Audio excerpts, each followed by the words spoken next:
Let's say a word about dreams. We all have thoughts which we never knew we had. They are too uncomfortable, too incompatible with our adult self to be remembered. Yet they are often disturbing, rumbling under the surface like lava in a volcano. The dream is the royal road to these thoughts, the royal road to the unconscious. This is the story of how Sigmund Freud's ideas about the unconscious mind were used by those in power in post-war America to try and control the masses. Politicians and planners came to believe that Freud was right to suggest that hidden deep within all human beings were dangerous and irrational desires and fears. They were convinced that it was the unleashing of these instincts that had led to the barbarism of Nazi Germany. To stop it ever happening again, they set out to find ways to control this hidden enemy within the human mind.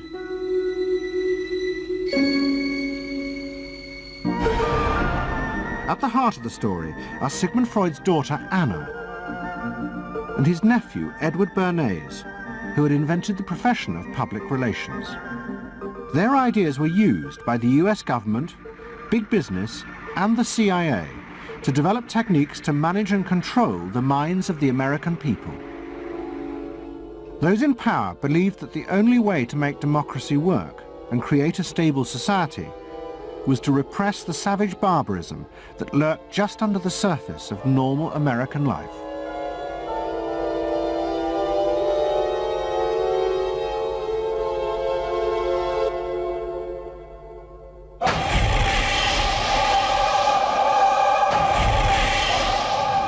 The story begins in the middle of the fierce fighting of the Second World War.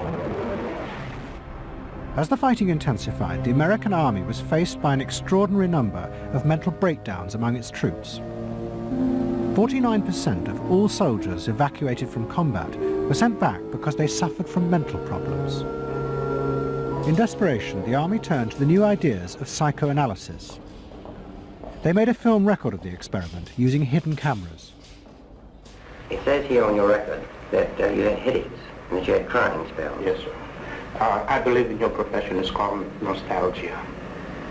In other words, homesickness. Yes, sir. Mm-hmm. It was induced when shortly before the war I received a picture of my sweetheart. Yes.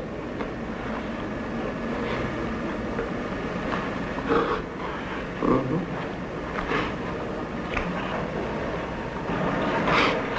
I'm sorry, I can't continue. That's all right. It was the first time that anyone had paid such attention to the feelings and anxieties of ordinary people. At the heart of the experiment were a number of refugee psychoanalysts from Central Europe. They worked with American psychiatrists to guide and shape the project. When I first came to America, I worked in the psychiatric service with soldiers trying to rehabilitate them. And I traveled in the train from the East Coast to the West Coast. I was enormously curious what goes on in all of those little towns that the train is passing.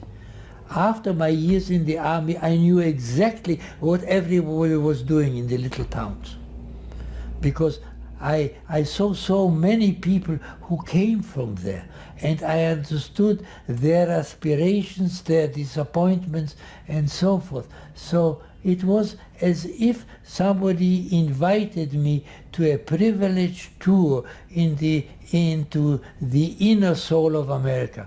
I'm not doing this deliberately, so please believe me. I do believe you. A display of emotion is sometimes very helpful. I hope so, sir. Sure, it gets it off the chest. Well, sir, to be perfectly honest with you, I'm very much in love with my sweetheart. She has been the one person that gave me a sense of importance, in that through her cooperation with me, we were able to surmount so many obstacles. Take it easy now, just talk to... The psychoanalysts used techniques developed by Freud to take the men back into their past. They became convinced that the breakdowns were not the direct result of fighting. The stress of combat had merely triggered old childhood memories. These were memories of the men's own violent feelings and desires, which they had repressed because they were too frightening. Think deeply. Let's go back. When was it you... To the psychoanalysts, it was overwhelming proof of Freud's theory that underneath human beings were driven by primitive, irrational forces. You want that? World War II was a major shattering experience because I discovered the enormous role of the irrational in the lives of most people. Yeah, that I can say, that I learned that the ratio between the irrational and the rational in America is very much in favor of the irrational. That there is much greater unhappiness, much more suffering, much more. A sadder country than one would imagine it from the advertisements that you get. A much more problematic country. Victory in the Second World War was celebrated as a triumph of democracy. But in private, many policymakers were worried about the implications of the analysis of the soldiers.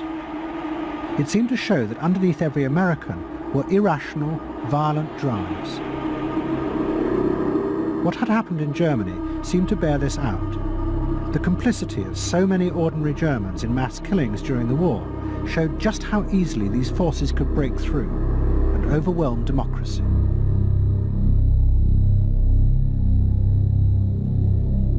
Planners and policymakers had been convinced by their experiences during World War II that human beings could act very irrationally because of this sort of teeming and raw and unpredictable emotionality, the kind of chaos that lived at the base of human personality could, in fact, infect the society, social institutions, to such a point that the society itself would become sick.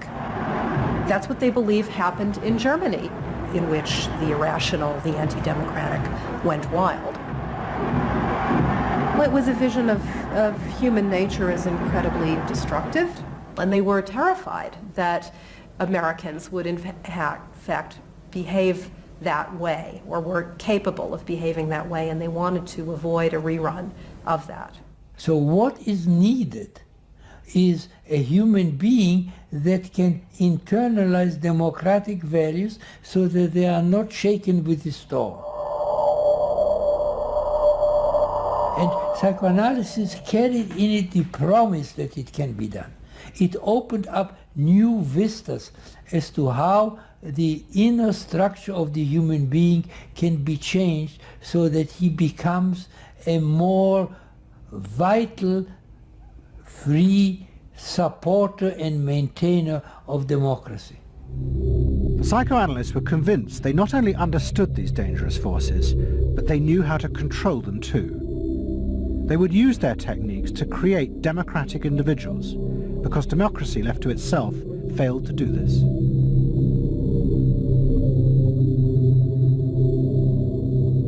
The source of this idea was not only Sigmund Freud, but his youngest daughter, Anna.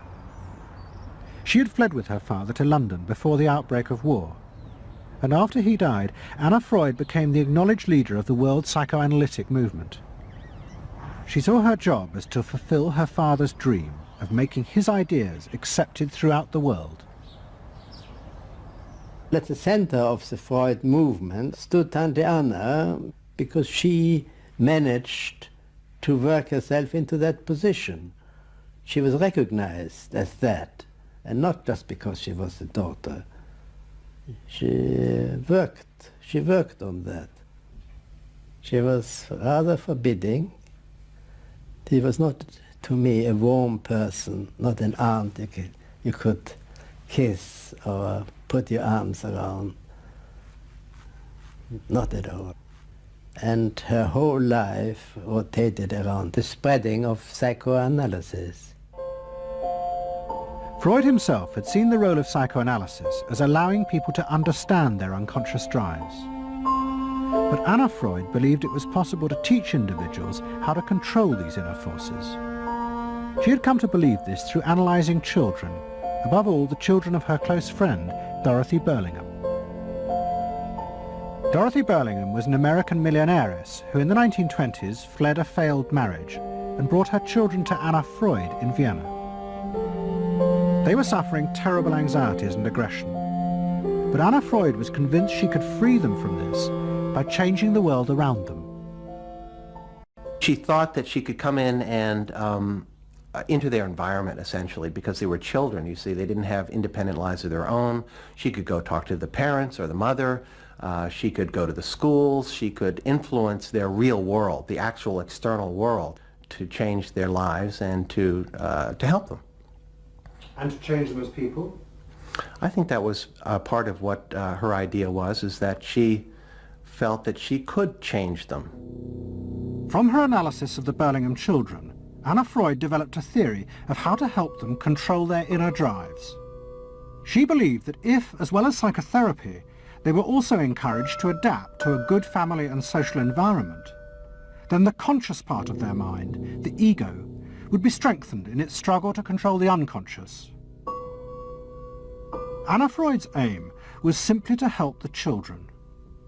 But it was always the psychoanalyst who decided what was the right environment and the appropriate behaviour for the children.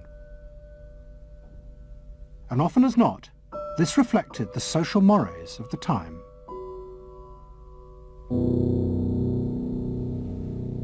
In my father's case, they were concerned that he would be a homosexual. And so a lot of their efforts went into preventing or trying to stop my father from becoming a homosexual.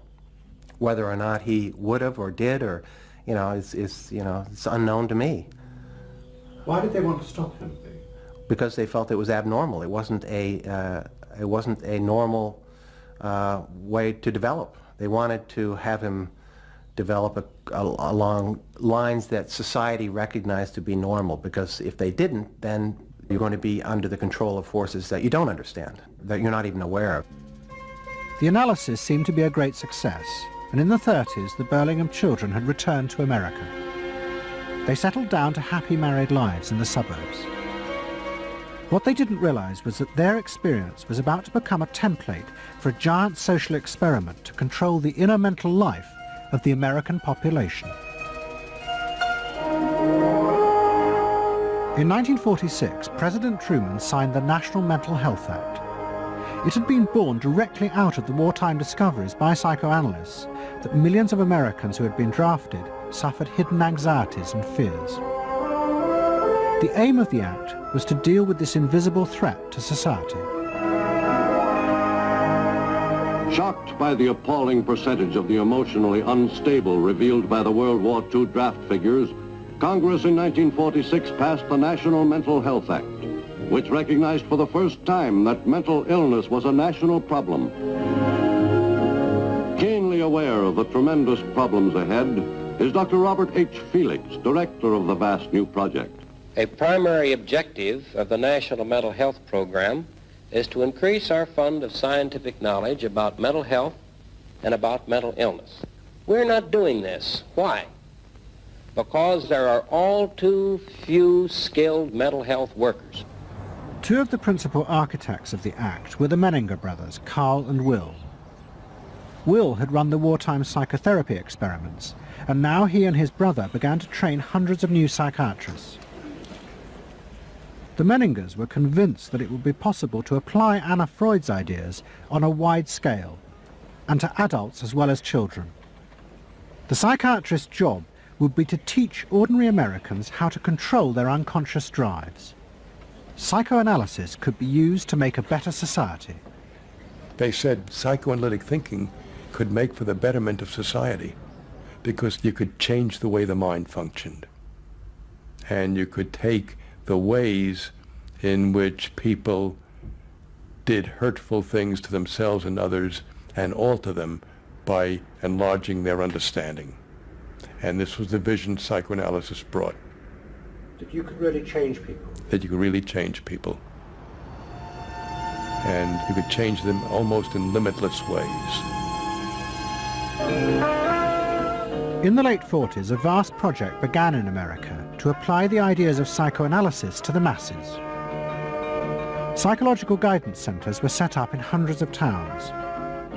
They were staffed by psychiatrists who believed it was their job to control the hidden forces inside the minds of millions of ordinary Americans.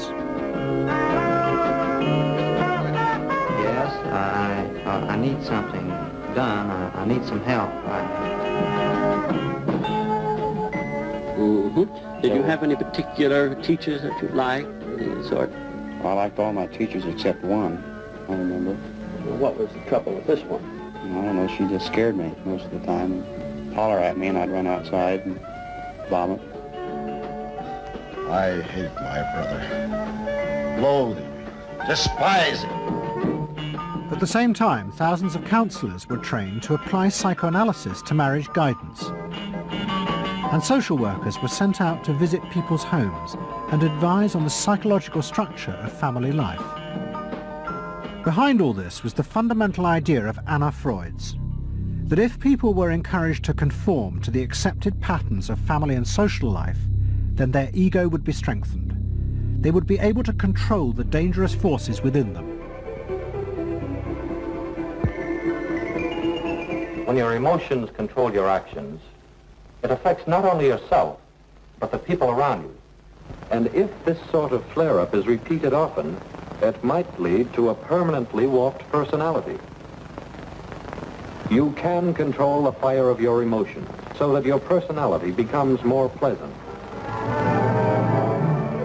So we expect that someone who's been through that experience to be much more insightful, much more understanding, and a much better regulated person. And what happens to the dog? And regulation includes being able to let go, as it were, to enjoy a football game or a soccer game.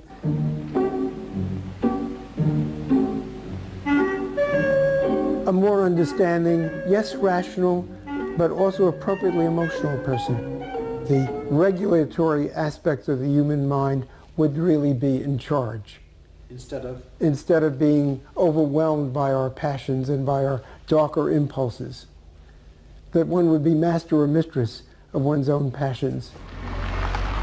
They just felt that the road to happiness was in adapting to the external world in which they lived. That people could be uncrippled from their own neurotic conflicts and impulses, that they would not engage in self-destructive behavior, that they would in fact adapt to the reality about them. They never questioned the reality. They never questioned that it might itself be a source of evil or something to which you could not adapt without compromise or without suffering or without exploiting yourself in some way. So there was this fit with the politics of the day. And a balance of emotions is important to a well-rounded personality. But it was only the beginning of the rise to power of psychoanalysis in America. Psychoanalysts were about to move into big business and use their techniques not just to create model citizens, but model consumers.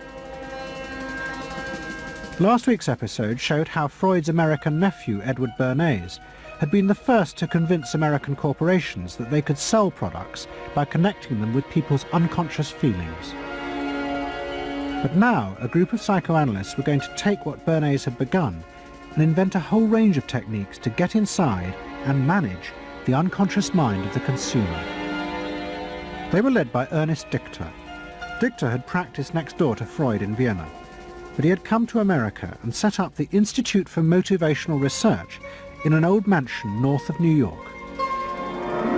This is the Institute for Motivational Research, a place devoted to the intriguing business of finding out why people behave as they do, why they buy as they do, why they respond to advertising as they do.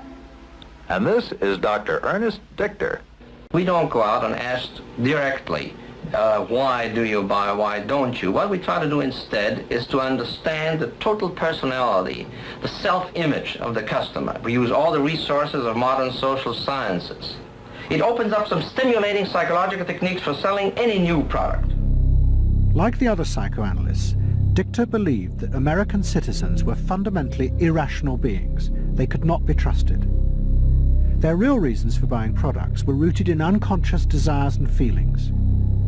And Dichter wanted to find ways to uncover what he called the secret self of the American consumer.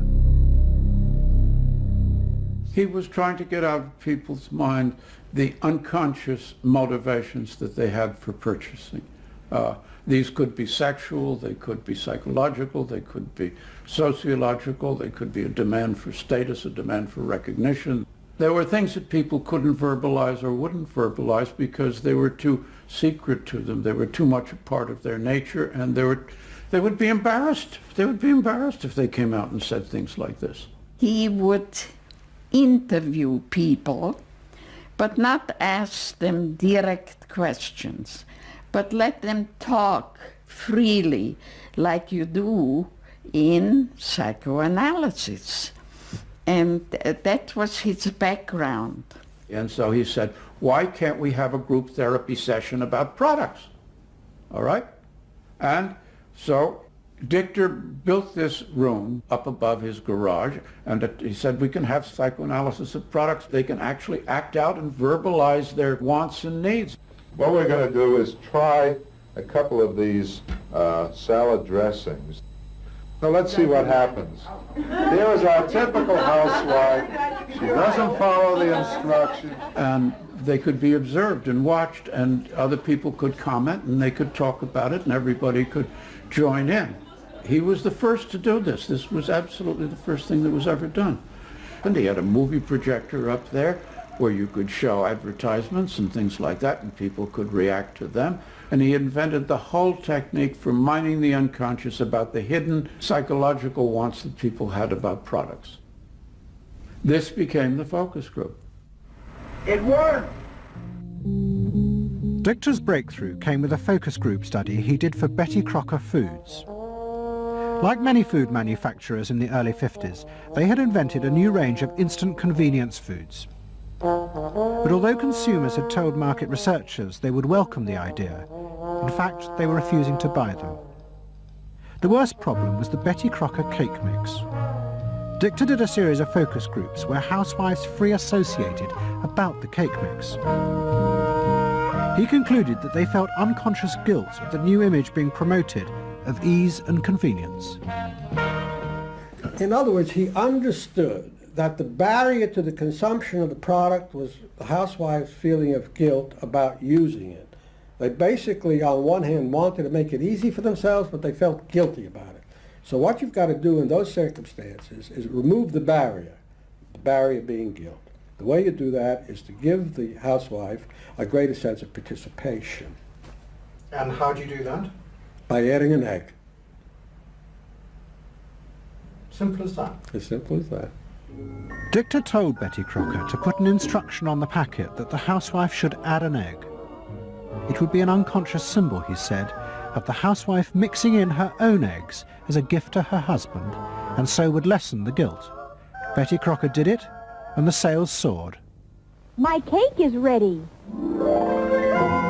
The consumer may have basic needs that the consumer himself or herself doesn't fully understand.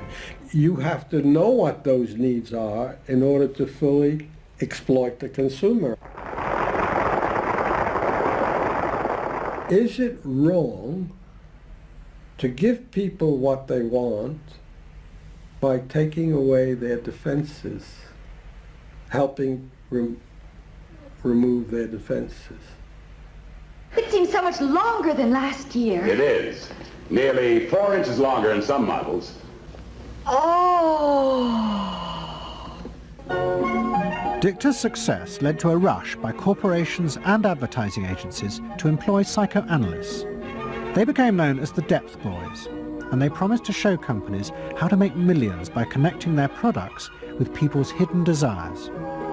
Dichter himself became a millionaire, famous for inventing slogans like "a tiger in your tank." Even the marketing of the Barbie doll came from a children's focus group. And so it goes. But Dichter was convinced that this was far more than just selling. Like Anna Freud, he believed that the environment could be used to strengthen the human personality. And products have the power both to sate inner desires and give people a feeling of common identity with those around them. It was a strategy for creating a stable society. Dichter called it the strategy of desire. To understand a stable citizen, You have to know that modern man quite often tries to work off his frustrations by spending on self-gratification. Modern man is eternally ready to fill out his self-image by purchasing products which complement it. If you identify yourself with a product, it can have a therapeutic value.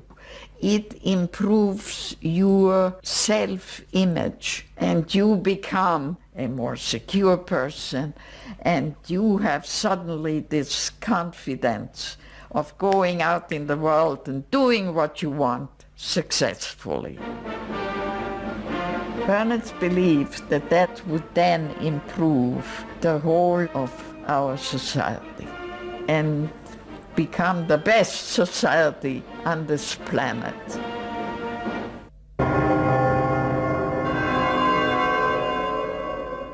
By the early 50s, the ideas of psychoanalysis had penetrated deep into American life. The psychoanalysts themselves became rich and powerful. Many had consulting rooms overlooking Central Park in New York. Politicians and famous writers like Arthur Miller and Tennessee Williams became their patients. They were seeking not just help, but to understand the hidden roots of human behavior. We were sought after. Washington was interested in what we think. You know, the important writers, important politicians were undergoing psychoanalysis. It was, we had waiting lists because there were so many patients that wanted to be analyzed. So it gave us a little bit of a swellhead. And as the psychoanalysts' ideas took hold in America, a new elite began to emerge in politics, social planning, and in business. What linked this elite was the assumption that the masses were fundamentally irrational. To make a free market democracy like America work, one had to use psychological techniques to control mass irrationality. They actually believed that this elite was necessary because individual citizens were not capable, if left alone, of being democratic citizens. The elite was necessary in order to create the conditions that would produce individuals capable of behaving as a good consumer and also behaving as a democratic citizen. They didn't see their activities as anti-democratic, as undermining the capacity of individual citizens for democracy. Quite the opposite. They understood that they were creating the conditions for democracy's survival and future. Anna Freud had never intended that her ideas be used in such a way, but she happily accepted the rise to power of psychoanalysis in America. She remained in England, living with Dorothy Burlingham. On the surface, it was an idyllic life. She and Dorothy had bought a weekend cottage on the Suffolk coast. And in the summers, Dorothy's children came from America to visit with the grandchildren. But underneath, things were going badly wrong. Both Bob and Mabby Burlingham, who Anna Freud had analysed in the 1930s, had suffered personal breakdowns, and their marriages were collapsing. Bob was drinking heavily, and Mabby suffered terrible anxieties. The real reasons for the visits to England were yet more analysis with Anna Freud. Well, the problem was that it didn't look very good, did it? Because here you have somebody who's having nervous breakdowns and is having alcoholic binges. And this is not exactly, doesn't really sit well. Well, you know, from a humane standpoint, obviously this is not desirable. You know, you want to help these people, but it also had the wider ramifications of everybody in analysis, in analytic circles, knew that Bob and Mabby were guinea pigs. They were the living proof that this was a wonderful process. It was very much swept under the rug. It didn't get out. I mean, these people had such, their power and influence was such that, you know, you were very careful. Anna Freud was a very powerful person, and you were the grandchildren, and she knew a great deal more than you did about what went on in your parents' lives and so forth. It was not something you were going to tangle with, and you were a product of the whole situation. But at the same time, we all knew that something was really out of whack. As she grew older, she became more and more important, didn't she? Politically and scientifically, but she didn't know when to stop. She was a bit too righteous. What she did was always the thing, and she would never, to my knowledge, acknowledge that she could make a mistake or be wrong. That is my feeling. But the power and influence of the Freud family in America was about to grow even more. Politicians were about to turn to Anna Freud's cousin, Edward Bernays, for help in a time of crisis. He was going to manipulate the inner feelings and fears of the masses to help America's politicians fight the Cold War. I don't mean to say, and no one can say to you, that there are no dangers. Of course there are risks if we are not vigilant. But we do not have to be hysterical. In 1953, the Soviet Union exploded its first hydrogen bomb, and the fear of nuclear war and communism gripped the United States. Those in power became concerned about how to reassure the population. Committees were set up and public information films made, appealing for calm in the face of new threats, like nuclear fallout. It's the fallacy of devoting 85% of one's worrying capacity to an agent that constitutes only about 15% of an atomic bomb's destroying potential. At this point, Edward Bernays was living in New York. In the 1920s, he had invented the profession of public relations and was now one of the most powerful PR men in America. He worked for most of the major corporations and advised politicians, including President Eisenhower. Like his uncle Sigmund, Bernays was convinced that human beings were driven by irrational forces. The only way to deal with the public was to connect with their unconscious desires and fears.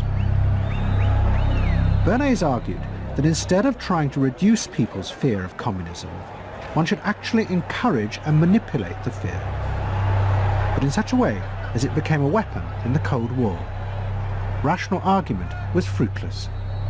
What my father understood about groups is that they are manipulable, they're malleable, and that you can tap into their deepest desires or their deepest fears and use that to your own purposes. I don't think he felt that all those publics out there had reliable judgment, that they very easily might vote for the wrong man or want the wrong thing, so that they had to be guided from above. One of Bernays' main clients was the giant United Fruit Company. They owned vast banana plantations in Guatemala in Central America. For decades, United Fruit had controlled the country through pliable dictators. It was known as a banana republic. But in 1950, a young officer, Colonel Arbenz, was elected president. He promised to remove United Fruit's control over the country. And in 1953, he announced the government would take over much of their land. It was a massively popular move, but a disaster for United Fruit, and they turned to Bernays to help get rid of Arbenz. United Fruit brings in Bernays, and he basically understood that what United Fruit Company had to do was change this from being a popularly elected government that was doing some things that were good for the people there into this being very close to the American shore, a threat to American democracy, that it being at a time in the Cold War when Americans responded to issues of the Red Scare and what communism might do, he was trying to transform this and brilliantly did transform it into an issue of a communist threat very close to our shores, taking United Fruit again as a commercial client out of the picture and making it look like a question of American democracy, American values being threatened. In reality, Arbenz was a democratic socialist with no links to Moscow. But Bernays set out to turn him into a communist threat to America. He organized a trip to Guatemala for influential American journalists. Few of them knew anything about the country or its politics. Bernays arranged for them to be entertained and to meet selected Guatemalan politicians who told them that Arbenz was a communist controlled by Moscow. During the trip, there was also a violent anti-American demonstration in the capital. Many of those who worked for United Fruit were convinced it had been organized by Bernays himself. He also created a fake independent news agency in America called the Middle American Information Bureau. It bombarded the American media with press releases saying that Moscow was planning to use Guatemala as a beachhead to attack America. All of this had the desired effect. In Guatemala, the Jacob Arbenz regime became increasingly communistic after its inauguration in 1951. Communists in the Congress and high governmental positions controlled major committees, labor and farm groups, and propaganda facilities. They agitated and led in demonstrations against neighboring countries and the United States. What was profoundly new in terms of what Bernays did is he took this menace to our backyard in Guatemala. For the first time, we saw Reds a couple hundred miles from New Orleans who Eddie Bernays had us believing were a true threat to us, that it was going to be a Soviet outpost in our backyard. But what Bernays was doing was not just trying to blacken the Arbenz regime. He was part of a secret plot. President Eisenhower had agreed that America should topple the Arbenz government, but secretly. The CIA were instructed to organize a coup. Working with the United Fruit Company, the CIA trained and armed a rebel army and found a new leader for the country called Colonel Armas. The CIA agent in charge was Howard Hunt, later one of the Watergate burglars. What we wanted to do was have a terror campaign to terrify Arbenz particularly, terrify his troops, much as the German Stuka bombers terrified the population of Holland, Belgium, and Poland at the onset of World War II, and just rendered everybody paralyzed. As planes flown by CIA pilots dropped bombs on Guatemala City, Edward Bernays carried on his propaganda campaign in the American press. He was preparing the American population to see this as the liberation of Guatemala by freedom fighters for democracy. He totally understood that the coup would happen when the public and the press, when conditions in the public and the press allowed for a coup to happen, and he created those conditions. He was totally savvy in terms of just what he was helping create there in terms of this overthrow. But ultimately he was reshaping reality, reshaping public opinion in a way that's undemocratic and manipulative. On June the 27th, 1954, Colonel Arbenz fled the country, and Armas arrived as the new leader. Within months, Vice President Nixon visited Guatemala. In an event staged by United Fruit's PR department, he was shown piles of Marxist literature that had been found, it was said, in the presidential palace. This is the first time in the history of the world that the communist government has been overthrown by the people. And for that we congratulate you and the people of Guatemala for the support they have given. And we are sure that under your leadership, supported by the people whom I have met by the hundreds on my visit to Guatemala, that Guatemala is going to enter a new era in which there will be prosperity for the people together with liberty for the people. Thank you very much for allowing us to see this exhibit of communism in Guatemala. You're welcome. And for dinner, see what Mother has for dessert. Banana gingerbread shortcake. Just another of the many tempting ways in which this nutritious fruit can be prepared. So now that you've seen where bananas come from before they reach your table, our journey to Banana Land is ended. We hope you enjoyed the trip. We know you like bananas. Bernays had manipulated the American people, but he had done so because he, like many others at the time, believed that the interests of business and the interests of America were indivisible, especially when faced with the threat of communism. But Bernays was convinced that to explain this rationally to the American people was impossible, because they were not rational. Instead, one had to touch on their inner fears and manipulate them in the interests of a higher truth. He called it the engineering of consent. He was doing it for the American way of life, and to which he was devoted, sincerely devoted, and yet he felt the people were really pretty stupid. And that's the paradox. If you don't leave it up to the people themselves, but force them to choose what you want them to choose, however subtly, then it's not democracy anymore. It's something else. It's being told what to do. It's that old authoritarian thing.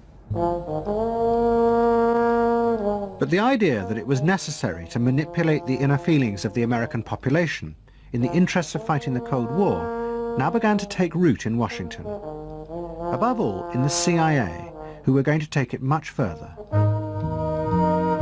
They were concerned that the Soviets were experimenting with psychological methods to actually alter the memories and feelings of people, the aim being to produce more controllable citizens. It was known as brainwashing. Psychologists in the CIA were convinced that this really might be possible, and that they should try to do it themselves.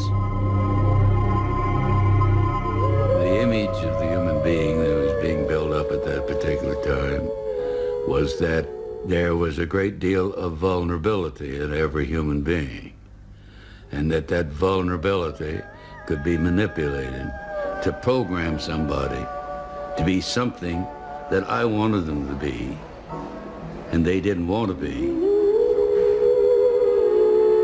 That you could manipulate people in such a way that they could be automatons, if you will, for whatever your own purposes were.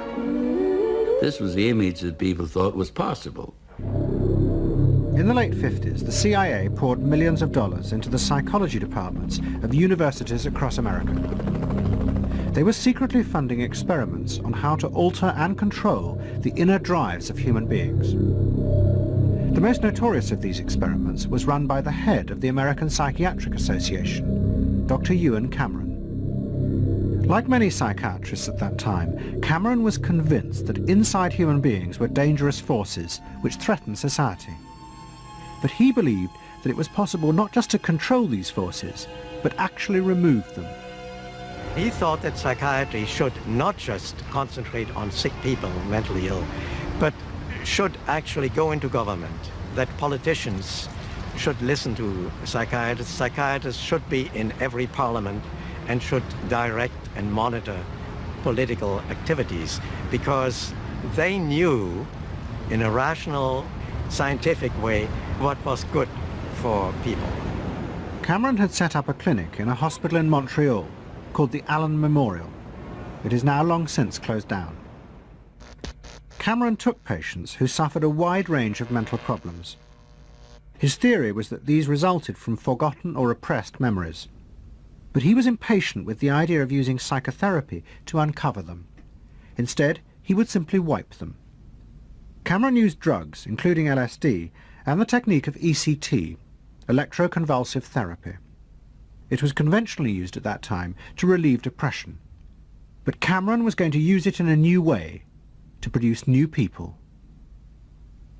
He was really using it to try and change the fundamental function of the individual, to alter their past memories, their past ways of behaving. And as I think he said at one point, it is to just sort of erase everything from their past so that you then had a slate in which you could record new ways of behavior. And so he used massive doses of shock, people receiving several shocks a day, and over a course of time, hundreds of ECT treatments, so that they were just reduced to a sort of a very primitive vegetable state. I don't remember what happened to me. I was introduced to Dr. Cameron, and I don't remember Dr. Cameron at all. I don't remember any of that. They shipped me up to what they called the sleep room, and they gave me all of these electroconvulsive shock treatments and megadoses of drugs and LSD and all of that, and I have no memory of any of that. Nothing of that time of the Allen Memorial or any of my life previous to that, all gone, wiped. And then having depatterned somebody or brought them down to where basically nothing but the essential functions of the body were going on in terms of breathing and things of this nature. Then he would begin to feed material into these individuals, positive material, such that the brain would be programmed in a positive way, so that the individual would be completely altered. Then he put these tapes under our pillows called psychic driving. He would then put back into this empty brain a program of whatever sort he decided upon, and the people like myself would wake up another person, I guess. In fact, Cameron's experiments were a complete disaster. All he managed to produce were dozens of individuals with memory loss and the ability to repeat the phrase, "I am at ease with myself." And it was not an isolated case. Almost all the experiments the CIA funded were equally unsuccessful. Despite their ambitions, American psychologists were beginning to find out how difficult it was to understand and control the inner workings of the human mind. We had been really chasing a phantom, if you will, an illusion, that the human mind was more capable of manipulation from the outside by outside factors than it is. We found out that the human being is an extremely complex thing. There were no simple solutions. But you've just got to bear in mind that these were very strange times. The psychoanalysts had come to power in America because of their theory that they knew how to control the dangerous forces inside human beings. But now the psychoanalysts were about to face a high-profile failure that would lead people to begin questioning the very basis of their ideas. It began in Hollywood. The film industry had become fascinated by psychoanalysis, and Anna Freud was a powerful influence on dozens of analysts in Los Angeles. They treated film stars, directors, and studio bosses. Anna Freud's closest friend was the most sought after of all, Ralph Greenson. And in 1960, the most famous star in the world turned to Greenson for help. Marilyn Monroe was suffering from despair and had become addicted to alcohol and drugs. Well, when I walked in to dinner, here was Marilyn Monroe. And I'd made a picture with her called All About Eve. This is dinner at Ralph Greenson's? Yes. And the only thing was that Ralph was trying to show her, Romy, I never called him Ralph in my life. Romy was trying to show her that the way a family life ought really to be. So we were walking the dog after us. I said, "What the hell are you doing here?" I said, "You never asked me to dinner." And he said, "You weren't that sick." And I said, "Oh, no." He said, "The point is just this child has no frame of reference. In other words, she doesn't know what the goal is." What Greenson did was follow Anna Freud's theory. If Marilyn Monroe could be taught to conform to what society considered a normal pattern of life, that would help her ego control her inner destructive urges. But Greenson pushed it to an extreme. He persuaded Monroe to move into a house nearby that was decorated like his own. He then took her into his own family life, and he, his wife, and his daughter played at being Monroe's own family. Greenson himself would become the model of conformity. And so this, someone whom she regarded as important and whom she idealized, if he turned out to be a very gratifying father figure, her ego would benefit from that. That was the theory. His wife and children, everyone was involved in it. They were strengthening the person. They were strengthening the mind. They were strengthening the agent that controls inner life against adversity, against insufficiency, against too much frustration. so that Marilyn Monroe would no longer be a helpless person looking for love. She'd have enough love. But despite all his efforts, Greenson was unable to help Marilyn Monroe. On August the 5th, 1962, she committed suicide in her house. The suicide shocked many in the analytic community, including Anna Freud. And high-profile figures in American life, who had previously been enthusiasts for psychoanalysis, now began to question why psychoanalysis had become so powerful in America. Was it really because it benefited individuals? Or had it in fact become a form of constraint in the interests of social order? The critics included Monroe's ex-husband, Arthur Miller. My argument with so much psychoanalysis is the preconception that suffering is a mistake, or a sign of weakness, or a sign even of illness, when in fact, possibly the greatest truths we know have come out of people's suffering. That the problem is not to undo suffering or to wipe it off the face of the earth, but to make it inform our lives, instead of trying to cure ourselves of it constantly and avoid it. And avoid anything but that lobotomized sense of what they call happiness. There's too much of an attempt, it seems to me, to think in terms of controlling man rather than freeing him, of defining him rather than letting him go. Mm-hmm. And it's part of the whole ideology of this age, which is power mad. Hey, have you heard about the crazy new way to send a message today? It's flashed on a screen, too quick to see, but still you get it subliminally. At the same time, an onslaught was launched on the way psychoanalysis was being used by business to control people. The first blow came with a bestseller, The Hidden Persuaders, written by Vance Packard. It accused psychoanalysts of reducing the American people to emotional puppets, whose only function was to keep the mass production lines running. They did this by manipulating people's unconscious desires to create longings for ever new brands and models. They had turned the population into unwitting participants in the system of planned obsolescence. The second blow came from an influential philosopher and social critic, Herbert Marcuse. He had been trained in psychoanalysis.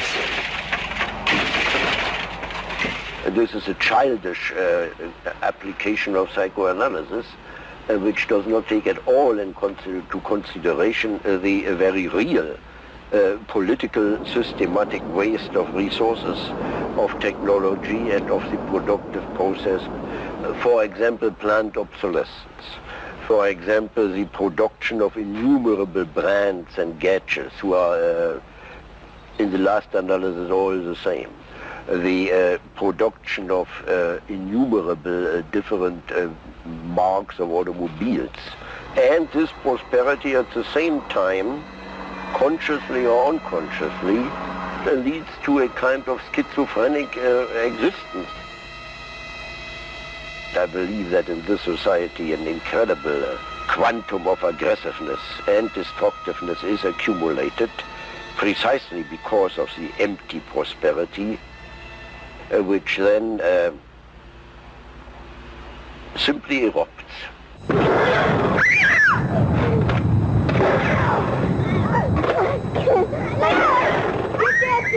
Marcuse's argument was not simply that psychoanalysis had been used for corrupt purposes, it was more fundamental. Marcuse said that the very idea that you needed to control people was wrong. Human beings did have inner emotional drives, but they were not inherently violent or evil. It was society that made these drives dangerous by repressing and distorting them. Anna Freud and her followers had increased that repression by trying to make people conform to society. In so doing, they made people more dangerous, not less. Marcuse challenged that social world, and he said that's a world that should not be adapted to. And in fact, what the individual was adapting to was corrupt and evil and corrupting. In other words, he switched the source of evil from inward conflict to the society itself. that the sickness of society lay at the societal level, not at the sickness of human beings in it. And if people did not challenge that, then they were, in fact, submitting to evil. Modern psychology has a word that is probably used more than any other word in psychology. It is the word maladjusted. It is the ringing cry of modern child psychology, maladjusted. Now, of course, we all want to live the well-adjusted life in order to avoid neurotic and schizophrenic personalities. But as I move toward my conclusion, I would like to say to you today, in a very honest manner, that there are some things in our society and some things in our world for which I'm proud to be maladjusted. And I call upon all men of goodwill to be maladjusted to these things until the good society is realized. I must honestly say to you that I never intend to adjust myself through racial segregation and discrimination. I never intend to adjust myself to religious bigotry. I never intend to adjust myself to economic conditions that will take necessities from the many to give luxuries to the few and leave millions of God's children smothering in an airtight cage of poverty in the midst of an affluent society. The political influence of the Freudian psychoanalysts was over. Instead, they were now accused of having helped to create a repressive form of social control. Anna Freud and Dorothy Burlingham lived on in Sigmund Freud's old house in London. In 1970, Dorothy's son Bob died of alcoholism. And in 1973, his sister Mabby returned for yet more analysis with Anna Freud. She went back for more analysis. She was living at 20 Marisville Gardens in the Freud house, as I guess she did when she wasn't with her husband, and she committed suicide. She took an overdose of sleeping pills. In Freud's own house? In Freud's own house, right.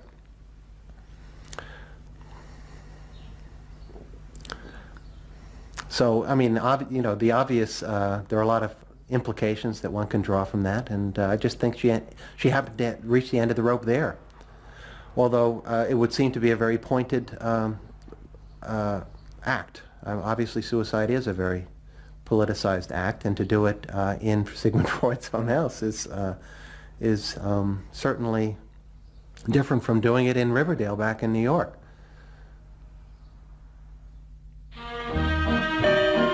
Next week's episode will tell the story of the rise to power of the enemies of the Freud family.